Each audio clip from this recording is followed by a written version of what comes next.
မင်္ဂလာပါဒီဗီဒီယိုထဲမှာကျတော့လေအမ share လုပ်ပေးခြင်းတဲ့အကြောင်းကကျတော့ဗာလဲဆိုတော့ Thai visa လုပ်ချင်တယ်ပေါ့နော် Thai visa လုပ်ချင်တဲ့လူတွေဆိုလို့ရှိရင်ဒီလာဟို VN ရင်းမှာ Thai visa လာလုပ်တင်မယ်ဆိုတဲ့ဟာကိုအမ share လေးလုပ်ပေးခြင်းတယ်အခုအမတို့မိသားစုပေါ့နော်ခလေး2ယောက်ကိုအမ DTV dependent ပေါ့နော်အမနဲ့အမအမျိုးသားကတော့ DTV ရပွားပြီးရပြီးတာ6လလောက်ရှိနေပြီဒါပေမဲ့ခလေး2ယောက်ကိုအမတို့မလုပ်ပေးရသေးဘူးတတအောင်ကျတော့အမအဲ့လို ED visa တွေပိုင်းနဲ့ထားမယ်ပေါ့နော်ခလေး2ယောက် ED visa နဲ့ထားမယ်ဆိုတော့အစီအစဉ်နဲ့အမတို့တမ်းပြီးမလုပ်သေး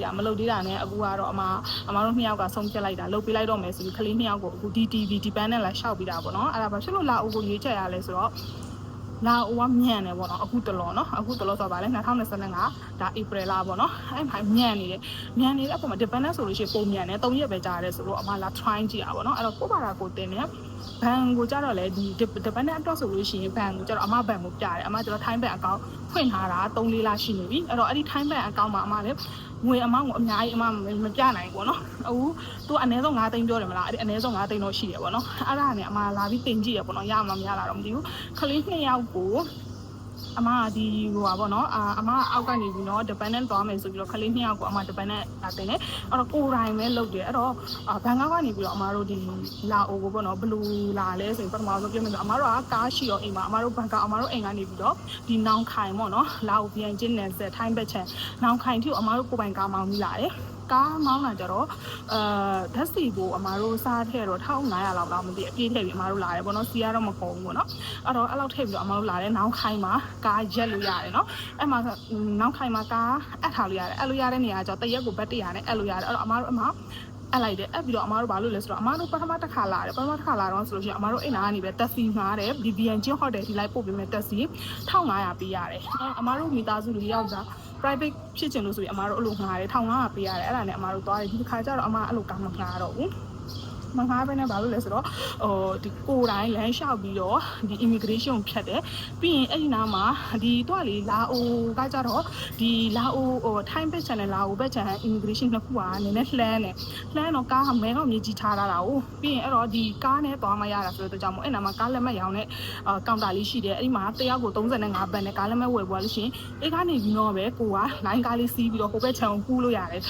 လာအိုဘက်ချန်ပေါ့နော်အဲ့လိုနဲ့ပဲအမတို့တွားလိုက်တယ်အမတို့4ယောက်ဆိုပေမဲ့အမ2ယောက်သာပဲလူကြီး2ယောက်သာပဲဝယ်ပြီးအမတို့တွားတယ်ဆိုတော့2ယောက်80ပဲပေါ့နော်အဲ့ဒါနဲ့ဟိုဘက်ကိုလာအိုဘက်ကိုရောက်တော့လာအိုအဝင်3ထုတယ်အဝင်3ထုတဲ့ခါကျရင်တယောက်20ပေါ့နော်20ပေးရတယ်အဲ့တော့80နဲ့အမတို့4ယောက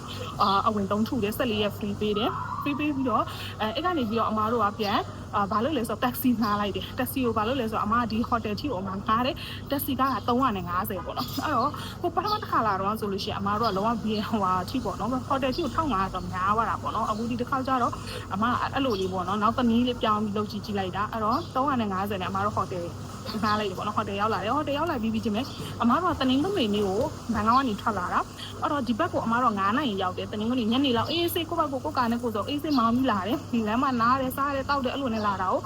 ဒီလာအိုကိုအမတို့က2နိုင်လောက်ဝင်တယ်လာအိုမဟုတ် sorry နောင်ခိုင်နယ်ဇက်ကိုအမတို့2နိုင်လောက်ရောက်တယ်ဒါပေမဲ့အမတို့ကားပေါ်မှာပဲခဏမေးတယ်မေးပြီးတော့9နိုင်လောက်ကြာတော့အမတို့ကသူကဂိတ်က6နိုင်ဖွင့်တာကို9နိုင်လောက်ကြာတော့အမတို့ကဟိုဘက်ကိုဖြတ်ဖို့ဆိုပြီးကားအပ်တာတွေပါလုပ်တယ်ပေါ့နော်ဒါပေမဲ့တခုတတိထားမှာအဲ့မှာကားအပ်တာမနဲ့အရင်စောသွားလို့ရှိရင်ကားအပ်တာတွေမဖွင့်နေဘူးပေါ့နော်အဲ့လိုဆိုတော့ဒါပေမဲ့အမတို့ဟိုအဲ့မှာတခုကဖွင့်တော့အမတို့အဲ့မှာတင်အပ်ပြီးတော့6နိုင်ဂိတ်လည်းဖွင့်တော့အမတို့တန်းပြီးဝင်တာပေါ့နော်အဲ့ဒီ immigration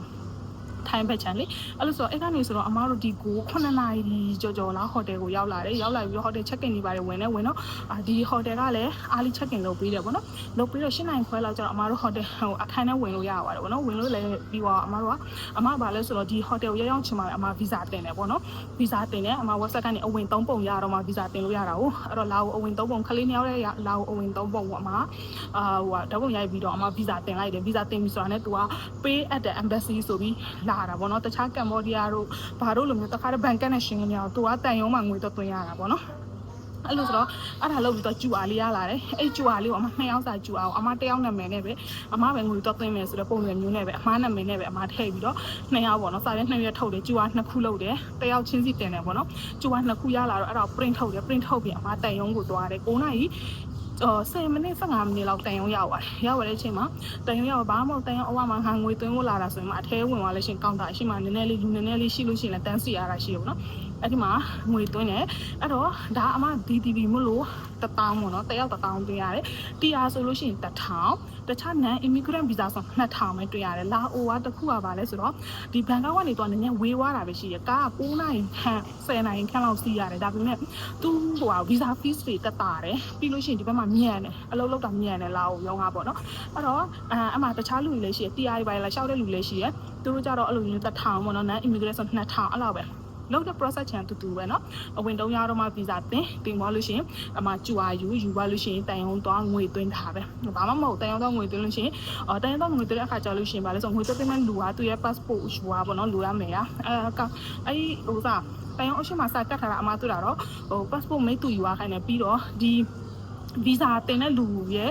့အဝင်3မိတ်သူနဲ့ passport bio page ပေါ့နော်မိတ်သူတွေပါသူယူရခိုင်းတယ်ဒါပေမဲ့အမကကျတော့ဘာမိတ်သူမှမပါဘူး passport စာအုပ်တွေပဲအမတည်သွားတာခလေးတွေရဲ့ passport စာအုပ်လည်းတည်သွားတယ်ဟိုရောက်တော့အမပြရတယ်ပေါ့နော် तू ကအမ passport သူတောင်းတဲ့အခါကျတော့အမနာမည်နဲ့ဒီတင်တဲ့လူတွေနာမည်မတူတော့ तू ကအမကပြောအဲ့ဒါအမကျမခလေး2ယောက်လို့ဆိုပြီးပြောတော့အော်တဲ့အဲ့ဆိုရင်ခလေး2ယောက်ကတဲ့နင်းအနောက်လိုက်မှာလားတဲ့အဲ့ဆိုဟုတ်တယ်လို့ဆိုတော့ဟုတ်ပြီအဲ့ဒါဆိုလို့ရှိရင် तू ခလေး2ယောက် passport ပါတယ်လို့ဆိုအဲ့ဆိုပြားတယ်လို့ဆိုပြောတော့ကျမအမပြလိုက်တယ်ပေါ့နော်ပြတော့အမတို့ passport 3ယောက်ဆိုတော့ तू တိုက်တယ်ပေါ့နော် तू ကြည့်တယ်နာမည်တွေကြည့်ပြီးတော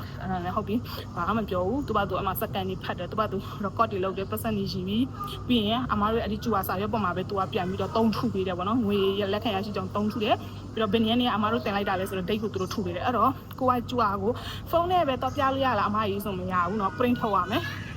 ကို print ထုတ်ဖို့အနီးနားမှာကိုဟိုတယ်အနီးနားမှာ print ဆိုင်မရှိဘူးဆိုလို့ရှိရင်တော့မှာပဲတန်ရုံအရှိမသူကဒီလိုအမိုးလေးတွေနဲ့လေအဲ့လို printer set ကလေးတွေ laptop လေးတွေနဲ့ print ထုတ်ပေးတဲ့လူလေးရှိတယ်အဲ့မှာတော့ထုတ်လဲရတယ်เนาะ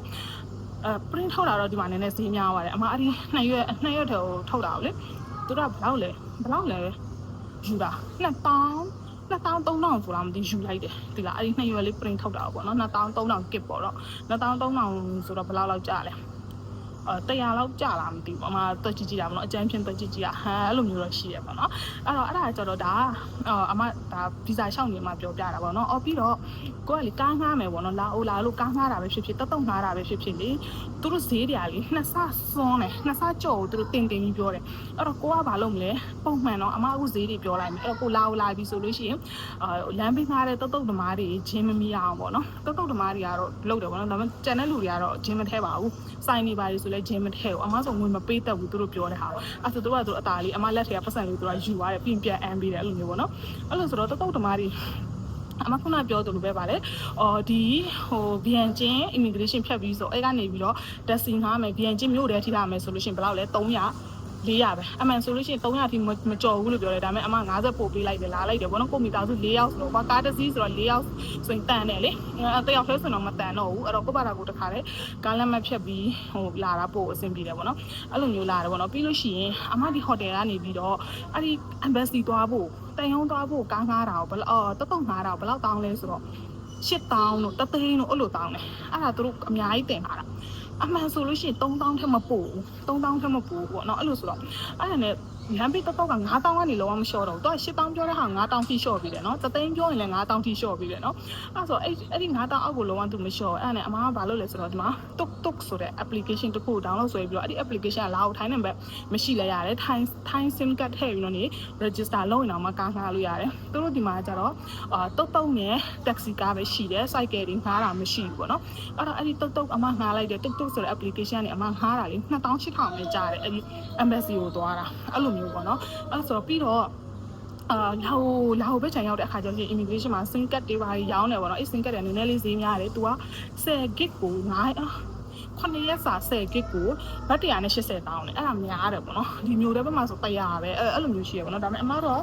စင်ကမဝယ်ဘူးဘာလို့ဆိုတော့အမတို့ဒီမှာ2ရက်လောက်ပဲကြာမလားမသိဘူးဆိုတော့လေအဲ့ဒါနဲ့စင်ကမဝယ်ဘူးဒါပေမဲ့ဟိုတယ်ကလည်း wifi line ကောင်းတော့ဟိုတယ် wifi line ပဲသုံးတယ်ပေါ့နော်ပြီးတော့ဘယ်မှမလဲဘူးဒီတစ်ခါကြာတော့လေပထမတစ်ခါလာတော့လေဘူးရည်ဆိုတော့ဒီတစ်ခါတိတ်မလဲဖြစ်တော့မလဲဖြစ်ပဲနဲ့အခန်းထဲပဲအောင်းနေပြီးတော့ရေကူးကန်ပါတဲ့တဲခုကန်ယူလိုက်တာဆိုတော့ကြောင့်မို့ခလေးတွေရေကူးတယ်ရေကစားတယ်ပေါ့နော်အခုတော့ရေစော့နေပြအောင်ပေးရပါလေဒီမှာဟိုမှာအခုတော့ရေစော့နေကြရသလား အဲ့လိုဒါမနဲ့စောစောပေါ့နော်စောစောကိုဟိုမနဲ့စားပြီးတာလည်းမရဘူးတသားဆိုလို့ရှိရင်မျိုးလုံးနှလုံးပွင့်လာတယ်ဟာရေစော့မယ်လို့နော်ရေကူးကမြင်တော့သူကလည်းမမားရဲ့ဒီကိုတဲ့ဒီလိုအိမ်မျိုးဝယ်ပေးပေါ့နော်ဒီမှာပဲနေကျင်တယ်တဲ့သူကအဲ့လိုလုပ်နေရတာပေါ့နော်အဲ့ဆိုဒါမှရေလဲစော့ရင်ရေစော့ပြီးနှစ်အောင်လုံးလုံးဝအသားတွေကလုံးဝမဲသေးသွားပြီပေါ့နော်အဲ့လိုဆိုတော့အဲ့တော့အမဒီဗီဒီယိုမှာဒီလောက်ပဲပေါ့နော်အမအဲ့လိုမျိုးဗီဇာတက်လို့မယ်ထိုင်းဗီဇာတက်လို့မယ်ဆိုပါဗီဇာပဲလို့လာအခုလောလောဆယ်ဆိုလို့ရှိရင်လာအိုကိုလာဖို့အကြံပေးခြင်းနဲ့လူအရင်မများဘူးဗီဇာကြေးသွင်းရတယ်ဟုတ်အရင်တော့ဆိုလို့ရှိရင်ဟိုအရင်တော့ဆိုတော့2024နောက်ပိုင်းလောက်ကလာမသိအဲ့တော့ဆိုလို့ရှိရင်တော့ဗီဇာချစ်သွင်းဖို့အရေးကိုအင်ဆုံး online ကနေ appointment ယူပြီးမှသွားရတယ်ပြီးလူတွေကအများကြီးတန်းစီရတယ်မလားအခုလူတွေကလုံးဝမရှိတော့ဘူးပြီးတော့အဲ့လိုမျိုးလဲappointment အင်ဆုံးယူကြမလို့ကိုပါတော့ကိုဗီဇာ fee သွင်းမယ်ဆိုတော့နိe visa ဖြစ်သွားတာဆိုတော့တကြောင်မို့ဗီဇာကြေးသွင်းမယ်ဆိုရင် website မှာကိုနှိပ်လိုက်တာနဲ့တော့တခါတည်းကျူတာတန်းပေးတယ်အဲ့ဒီကျူတာထဲမှာ तू ကဗီဇာကြေးတော့တင်ရမယ့် date ကို तू ပေးထားတယ်ချက်ချင်းတော့သွင်းစရာလည်းမလိုဘူးပေါ့နော်အဲ့တော့21ကနေပြီးတော့အဲ့တော့အမကြည့်လိုက်21ကနေပြီးတော့9လပိုင်း9ရက်နေ့ထိဆိုလားမသိအဲ့နေ့ထိသွင်းလို့ရတယ်ပေါ့နော်တော့အဲ့လိုမျိုးရေးထားတယ်အဲ့လိုဆိုတော့10ရက်လောက်ထိအချိန်ပေးတယ်ပေါ့9လပိုင်း3ရက်နေလားမသိအဲ့လိုမျိုးအဲ့ဆို10ရက်လောက်ထိအချိန်ပေးတယ်ပေါ့နော်အဲ့လိုဆိုတော့ချက်ချင်းတော့သွင်းစရာလည်းမလိုဘူးပေါ့နော်အဲ့လိုဆိုတော့တကယ်လို့ဒီကိုလာတယ်ဗီဇာလျှောက်မယ်ဆိုတဲ့လူတွေအဆင်ပြေအောင်လို့အမဒီဗီဒီယိုလေးကိုလုပ်ပေးလိုက်ပါတယ်တကယ်လို့အကျိုးရှိတယ်ကြိုက်နှစ်သက်တယ်ဆိုလို့ရှိရင် like and subscribe လေးလုပ်ပေးပါအောင်နော်ပြီးတော့တငယ်ချင်းတွေလည်း share ပေးလိုက်ပါအောင်နော်ကျေးဇူးတင်ပါတယ်ပါHello ဗီဇာရတော့ပါပြီရှင်ဗီဇာရတော့ပါပြီအဲ့တော့ပထမ vlog ရိုက်တော့ကြတော့ဗောနော်ဘယ်နေ့ရမလဲတေချာမသိဘူးဗောနော်အဲ့တော့အဲ့ဒီနေ့မှာအဲ့ဒီ vlog ရိုက်တဲ့အဲ့ဒီညမှာပဲ10နာရီမှာဗီဇာခလေး2ယောက်ရဲ့ဗီဇာလေးတွေဝင်လာပါတယ်အဲ့လိုဆိုတော့သူကဟိုပါတရက်စုံ2ရက်တောင်မပြည့်ဘူးဗောနော်တရက်ပဲစောင့်လိုက်ရတယ်ဗောနော်တညပဲဒီမှာအိပ်ပြီးစောင့်လိုက်ရတယ်အဲ့ဒီတပုံမျိုးဖြစ်သွားပါတယ်ဒါပေမဲ့10နာရီမှရတယ်ဆိုတော့ကြောင့်မို့နောက်တညတော့အိပ်ရတယ်ဗောနော်အဲ့တော့ဒီနေ့ပြန်ပါမယ် check out က7နာရီ45 check out ဆိုတော့ဒီနေ့ check out လုပ်ပြီးတော့ထိုင်းနဲ့ဝင်ပါမယ်